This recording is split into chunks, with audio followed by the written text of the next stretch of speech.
بسم اللہ الرحمن الرحیم۔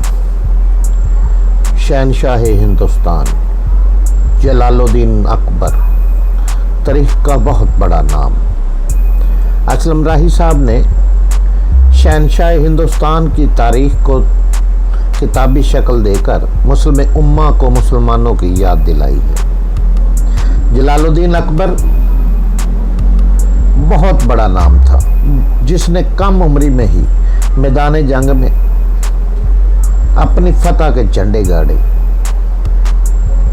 اور پھر ہندوستان کا شہنشاہ کہلایا۔ جلال الدین اکبر نے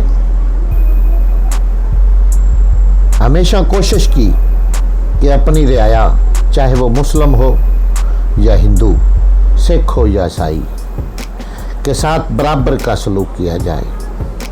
زندگی میں کئی اس نے نشیب و فراز دیکھے، مشکل سے مشکل گھڑیاں دیکھی، لیکن جلال الدین محمد اکبر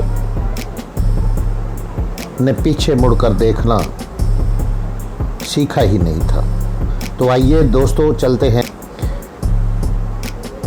شہنشاہ ہندوستان کی کہانی کی طرف۔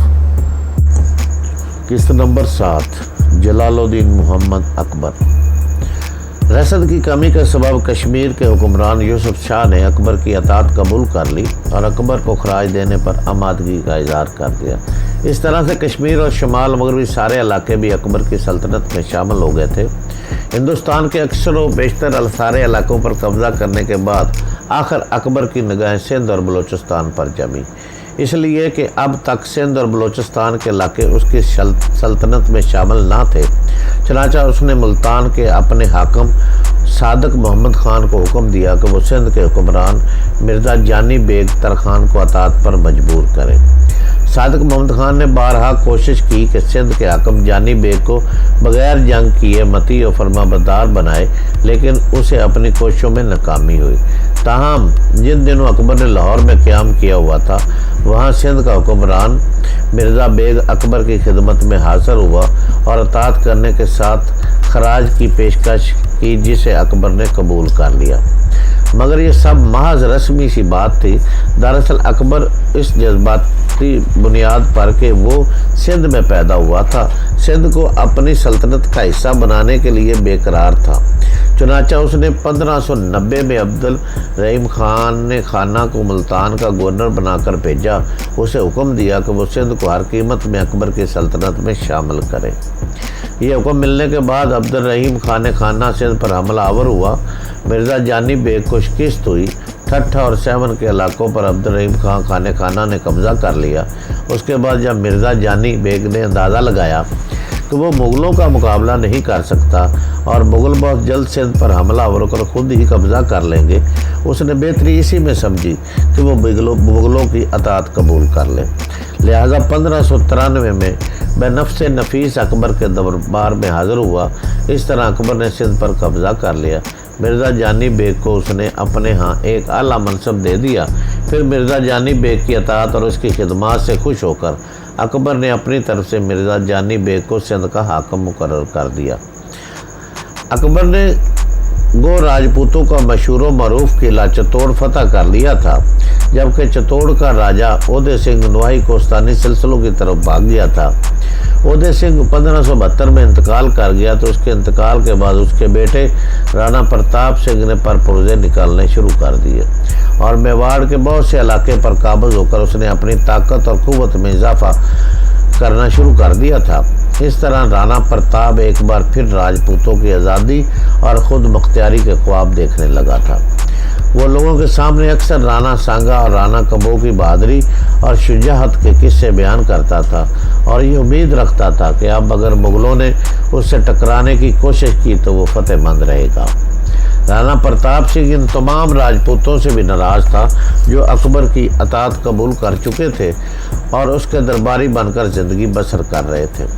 ایک موقع پر اسی رانا پرتاپ سنگھ نے راجہ مان سنگھ کے ساتھ بھی اسی بنا پر توہین آمیز سلوک کیا اور اس کے ساتھ کھانا کھانے سے اس لیے انکار کر دیا کہ اس نے نہ صرف مسلمان بادشاہ اکبر کی اطاعت قبول کی بلکہ وہ مسلمانوں میں بیٹھ کر کھانا کھاتا ہے۔ مان سنگھ نے پرتاپ سنگھ اس لیے بھی ناراض تھا کہ اس نے اپنی بہن اکبر سے بیاہ دی تھی۔ ایک موقع پر جب راجہ مان سنگھ رانا پرتاپ سے ملا تو رانا پرتاپ نے یہ ساری باتیں مان سنگھ سے کہیں۔ مان سنگھ کو اتنا غصہ آیا کہ اس نے اس کے ساتھ بیٹھ کر کھانا بھی مناسب نہ سمجھا اور رانا پرتاپ سنگھ کو یہ دھمکی دے کر چلا گیا کہ اگر میں نے تمہارا غرور پاش نہ کیا تو میرا نام مان سنگھ نہیں ہے۔ کہا جاتا ہے کہ راجہ مان سنگھ کے جانے کے بعد رانا پرتاپ سنگھ نے گنگا کے پانی سے وہ تمام جگہ دھو کر پوتر کرائی جہاں راجہ مان سنگھ کے لیے کھانے کا انتظام کیا گیا تھا۔ علاوہ ازیں راجپوت عمرا نے جو موقع پر موجود تھے اشنان کے بعد اپنا لباس بھی بدلا، کیونکہ ملیچھوں میں رہنے والے شخص کے ساتھ کھڑے ہونے کے باعث وہ یہ خیال کرتے تھے کہ وہ بھرشٹ ہو گئے ہیں۔ رانا پرتاپ سنگھ نے راجہ مان سنگھ سے اعانت آمیز سلوک تو کر لیا، لیکن اس کے چلے جانے کے بعد وہ خاصا متفکر ہوا، لہذا اس نے زور و شور سے جنگی تیاریاں کرنا شروع کر دی۔ اپنے لشکریوں کو اسلحہ سے لیس کرنے لگا اور لشکریوں کی بہت تربیت کرنے کے ساتھ ساتھ وہ اکبر کے خلاف گریلا جنگ کرنے کا پروگرام بنانے لگا۔ راجہ مان سنگھ سے اس اعانت آمیز سلوک کی اطلاع جب اکبر کو ہوئی تو اس نے رانا پرتاپ سنگھ کو سبق سکھانے کا تہیہ کر لیا۔ اس نے ایک لشکر راجہ مان سنگھ اور اپنے سالار آصف خان کے حوالے کیا اور رانا پرتاپ سنگھ پر حملہ آور ہونے کا حکم دیا۔ رانا پرتاپ اپنے باپ کی طرح کوستانی سلسلوں کے اندر زندگی بسر کر رہا تھا اور وہیں اس نے راجپوتوں کا ایک لشکر تیار کر رکھا تھا۔ جب وہ مان سنگھ اور آصف خان سے ٹکرایا تو اسے بدترین شکست کا سامنا کرنا پڑا۔ رانا پرتاپ شکست اٹھا کر بھاگا۔ اس موقع پر راجہ مان سنگھ سے یہ غلطی ہوئی کہ نہ اس نے رانا پرتاپ کا تعاقب کیا اور نہ ہی اس کے پڑاؤ کی کسی چیز پر قبضہ کر کے اپنے لشکریوں کو مال غنیمت سے نوازا۔ راجہ مان سنگھ کے اس سلوک سے اکبر برہم ہوا۔ اکبر کا خیال تھا کہ راجہ مان سنگھ نے غالباً راجپوت ہونے کے ناطے یہ اقدام کیا تھا۔ اس بنا پر اکبر کے لشکر کو رانا پرتاپ سنگھ کے علاقے سے مال غنیمت حاصل کرنے کی اجازت بھی نہ دی اور یہ بات اکبر کے لشکریوں کے لیے بھی تکلیف دہ تھی۔ بہرحال راجہ مان سنگھ کی اس غلطی کی وجہ سے اکبر نے کچھ عرصے کے لیے اسے اپنے دربار سے خارج کر دیا تھا۔ اس دوران اکبر سے مذہب کے معاملے میں بھی کچھ غلطیاں ہوئی۔ اس نے اسلامی اقدار سے کس قدر انحراف کرتے ہوئے مختلف مذاہب کے بارے میں معلومات حاصل کرنے کی کوشش کی۔ اس طرح وہ طریقیوں میں ہاتھ پاؤں مارنے لگا اور کسی فیصلہ پر نہ پہنچ سکا۔ مختلف مذاہب کے علماء اس کے دربار میں آنا شروع ہوئے۔ مذہبی موضوعات پر شب و روز مباحثہ شروع ہو گیا۔ اس وقت تک اکبر اسلام پر سختی سے کاربند تھا۔ جب اس پر بے یقینی کی کیفیت طاری ہونے لگی تو دین کے معاملے میں وہ متزلزل اکثریت اختیار کر گیا۔ بلا شبہ اکبر ایک دور اندیش فہم و فراست رکھنے والا حکمران تھا، لیکن اس کے باوجود ایک ان پڑھ حکمران تھا۔ تخت نشین ہوتے ہی اکبر نے محسوس کیا کہ اگر حکومت کا استحکام درکار ہے تو آئے دن ہندو بالخصوص راجپوتوں کی سرکشی کو کسی نہ کسی طرح ختم کرنا ہوگا۔ اس میں شبہ نہیں کہ اکبر سے پہلے بھی مسلمان حکمرانوں نے ہندوؤں سے ممکن حد تک رواداری کا سلوک کرنے کی کوشش کی، لیکن انتہائی تعصب کے باعث ہندو مسلمانوں پر اعتماد نہ کر سکے۔ اس بنا پر مسلمان بھی ہندوؤں پر اعتبار سے محروم رہے۔ بہرحال ہندوؤں اور مسلمانوں کو قریب تر لانے کے لیے اکبر نے جو انتہائی اقدام کیے وہ اسے بدنامی کے سوا کچھ نہ دے سکے۔ اکبر ایک نیا مذہب ایجاد کرنا چاہتا تھا جو ہندو اور مسلمانوں کے بین بین ہو، لیکن ایسا کرنے سے قبل اس نے یہ نہ سوچا کہ ہندو اور مسلم دو مختلف اقوام ہیں، انتہائی مذہبی تفریق کی حامل ہیں۔ ان کے مذاہب و دوباش، معاشرت، خوراک، حتیٰ کہ لباس تک میں اتنا نمایاں فرق تھا کہ انہیں کسی ایک نقطہ پر یکجا کرنا ممکن نہیں تھا۔ لہذا ایسی دو اقوام سے یہ توقع کرنا کہ وہ کسی تیسرے بین قسم کے مذہب کو نہ صرف اختیار کر لیں بلکہ ایک دوسرے میں جذب ہونے کی حد تک قریب آ جائیں، بالکل ایک خام خیالی تھی۔ وہ ابتدائی دور کا اکبر ایک راسخ عقیدہ مسلمان تھا، مگر اس نے ہندوؤں کو راضی رکھنے کے لیے اسلام میں تبدیلی شروع کر دی۔ حالانکہ بحیثیت مسلمان اس پر صرف اتنا فرض عائد ہوتا تھا کہ وہ غیر مسلموں سے مکمل رواداری سے پیش آتا اور ان کے حقوق و جان و مال کو تحفظ دیتا۔ اگر اس کے باوجود غیر مسلم اس کے خلاف سازش کرتے تو اس سے ان کی سرکوبی کا اتنا ہی حق پہنچتا تھا جتنا خود وہ اپنی زندگی میں مسلمان باغیوں کی صورت میں استعمال کرتا رہا تھا۔ بعض مسلمان مورخ بھی اس سلسلے میں ہندو مورخین کی تحریک سے متاثر ہو کر یہ کہنے لگے کہ مسلمانوں کے رویے نے اکبر کو اتنا پریشان کر دیا کہ وہ ہندوؤں کو اپنا بنانے کے سوا بھلا کہیں کر کیا سکتا تھا۔ سوال صرف اتنا ہے کہ کیا اسلام میں تعریف ایک نئے مذہب کی ایجاد ہی سے ہندوؤں کو اپنایا جا سکتا تھا، اور پھر مسلمانوں کے جن اقدام کی وجہ سے اس نے مذہب میں تعریف کر کے ایک نیا مذہب ایجاد کرنے کی کوشش کی، تو کیا اس وجہ سے مسلمان اس کے لیے مزید پریشانی کا سبب نہ بن سکتے تھے؟ اور کیا خود اکبر ہندوؤں پر لاتعداد مہربانیوں کے باوجود اس نتیجے پر نہ پہنچا کہ وہ وفادار ترین ہندو ملازم پر بھی اعتبار نہ کر سکتا تھا؟ اس لیے راجہ مان سنگھ اکبر کا وفادار ترین منصبدار خیال کیا جاتا تھا، لیکن مان سنگھ نے بھی راجہ پرتاپ سنگھ کو بھاگ نکلنے کا موقع فراہم کیا۔ بہت سے مورخین سوال کرتے ہیں کہ ایسے ہی لوگوں کو مٹھی میں کرنے کے لیے اسلام میں اکبر کو تبدیلی کی ضرورت پیش آئی۔ کیا اکبر ایک راسخ العقیدہ مسلمان رہتے ہوئے اسلامی عقائد کے تحت غیر مسلموں سے وہ سلوک نہیں کر سکتا تھا جو اس سے قبل شیر شاہ سوری نے کیا تھا؟ اکبر اور شیر شاہ سوری کے رویوں کا موازنہ کرتے ہوئے مشہور انگریز مورخ ڈاکٹر کروک کا کہنا ہے کہ شیر شاہ سوری برصغیر کا وہ اول حکمران تھا جس نے سلطنت کی بنیاد رعایا کے جذبات و خواہشات کے احترام پر رکھی۔ اس کے علاوہ مشہور مورخ ڈاکٹر قانون گو بھی کہتا ہے کہ شیر شاہ سوری نے ہندوؤں کے ساتھ فیاضی کا برتاؤ کیا۔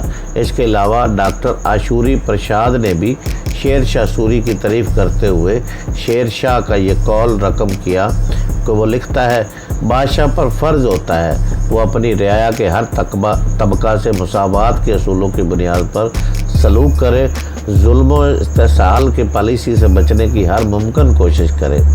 اگر شیر شاہ سوری اپنے رویے سے مسلمانوں اور ہندوؤں کو مطمئن رکھ سکتا تھا تو اکبر ایسا کیوں نہیں کر سکتا تھا؟ اس نے مذہب کے اندر تبدیلی پیدا کرنے کی کوشش کیوں کی؟ جہاں تک شیر شاہ سوری کا تعلق ہے تو وہ ایک سچا اور عبادت گزار مسلمان تھا۔ اس نے ہندوؤں اور مسلمانوں پر امتیازات کے بغیر صرف وہ کیا جو انصاف کا تقاضا تھا۔ اس لیے اس کی زندگی پر کسی مذہب کی ایجاد و کسی مذہب میں تفریق پیدا کرنے یا اس میں کسی طبقہ سے امتیازی سلوک وغیرہ منصفانہ برتاؤ کے داغ موجود نہیں ہیں۔ شیر شاہ سوری کے اسی بہترین رویہ کی وجہ سے سب سے متعصب غیر مسلمان مورخ نے بھی یہ نہیں لکھا کہ اس نے کبھی مسلمان ہونے کے باوجود غیر مسلمانوں سے غیر منصفانہ برتاؤ کیا ہو۔ اکبر نے جو نیا مذہب ایجاد کرنے کی کوشش کی اور اسے لوگوں کے اندر رائج کرنا چاہا، تو اس سے متعلق بہت سے لوگوں کا خیال ہے کہ اگر اس کی بچپن کی زندگی کا مطالعہ کیا جائے تو یہ بات واضح ہوتی ہے کہ وہ نہ صرف مغرور بلکہ کھلنڈرا اور مزاج میں پختگی نہ رکھنے والا شہزادہ تھا، جو اصول تعلیم و فن عرب وغیرہ میں ہمیشہ عدم دلچسپی کا اظہار کرتا رہا۔ کبوتر بازی، ہاتھیوں کی لڑائی اور شکار اس کے پسندیدہ مشاغل تھے۔ اس اعتبار سے اکبر کو نہ صرف مذہب سے وابستگی کا موقع ملا بلکہ تعلیم سے بیگانگی اور شمابی طبیعت نے اسے تحقیق اور تجسس سے بھی دور رکھا۔ اسی بنا پر اس نے ایک نیا دین ایجاد کیا اور اس کا نام دین الہی رکھا۔ مورخین یہ سوال کرتے ہیں وہ کون سی سچائی تھی جس کی تلاش میں اکبر ایک نئے مذہب کے پیچھے پڑ گیا، اور نیا مذہب جس کا نام اس نے دین الہی رکھا وہ جاری کیا۔ حقیقت یہ ہے کہ اکبر کو کسی سچائی کی تلاش نہ تھی اور نہ ہی کسی اور بات سے غرض۔ اس کی بنیادی ناخواندگی نے اس پر دو اثرات مرتب کیے تھے۔ اول یہ کہ ان پڑھ ہونے کی وجہ سے وہ مذاہب کی بحث میں الجھ کر رہ گیا اور کسی ایک بھی حقیقت کو نہ پا سکا۔ دوم یہ کہ خون کے اعتبار سے چونکہ وہ شاہی گھرانے سے تعلق رکھتا تھا اور خود بادشاہ تھا، لہذا ناخواندگی کے باعث اس کی سانس کمتری کا تقاضا یہی تھا کہ نہ صرف وہ خود کو لائق حکمران سمجھے بلکہ مذہبی امور میں بھی پیشوا کا درجہ حاصل کرے۔ اس قیادت کے اصول کی کوشش میں وہ اتنا آگے نکل گیا کہ اس کی اپنی شخصیت تضادات کا مجموعہ بن گئی۔ اکبر غیر مسلموں کی خوشنودی حاصل کرتے کرتے خود ذہنی الجھاؤ میں مبتلا ہو گیا۔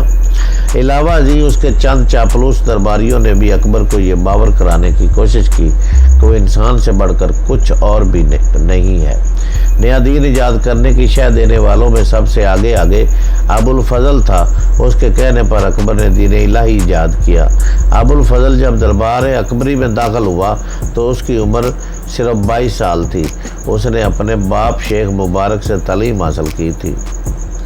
شیخ مبارک وہ غیر ذمہ دار شخص تھا جو کبھی ایک مسلک کو اختیار کرتا کبھی دوسرے کو۔ ایک بار اس نے مہدی ہونے کا بھی اعلان کر دیا تھا۔ کچھ لوگ اسے دہریہ بھی خیال کرتے تھے۔ بہت سے لوگوں نے ایک بار اس سے یہ بھی سوال کیا کہ اسلام کا متبادل اس کے پاس کیا ہے، مگر اس کا کوئی جواب نہ دے سکا۔ دراصل اس کے مقاصد صریحاً تخریبی اور راسخ العقیدہ مسلمانوں کے خلاف تھے۔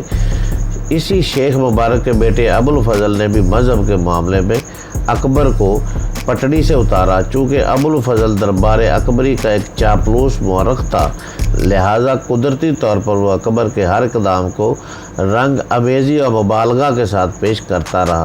اس نے یہاں تک لکھ دیا کہ ایک روحانی اور باروائی قسم کی مسرت نے شہنشاہ اکبر کے جسم کو اپنے قبضہ میں لے لیا اور خدا کی دلکشی اپنی مقدس شعائیں اکبر پر برسانا شروع کر دی ہیں۔ اکبر اس موقع پر دنیا کے حسن سے بے نیاز ہو کر روحانی حسن کی بلندیوں پر پہنچ گیا، اور روحانی بلندیاں جو اس کے سراپا کا عطا کر چکی تھی، ایک صوفی اور خدا کے ایسے دوسرے متلاشی اکبر کو ہیچ نظر آنے لگی۔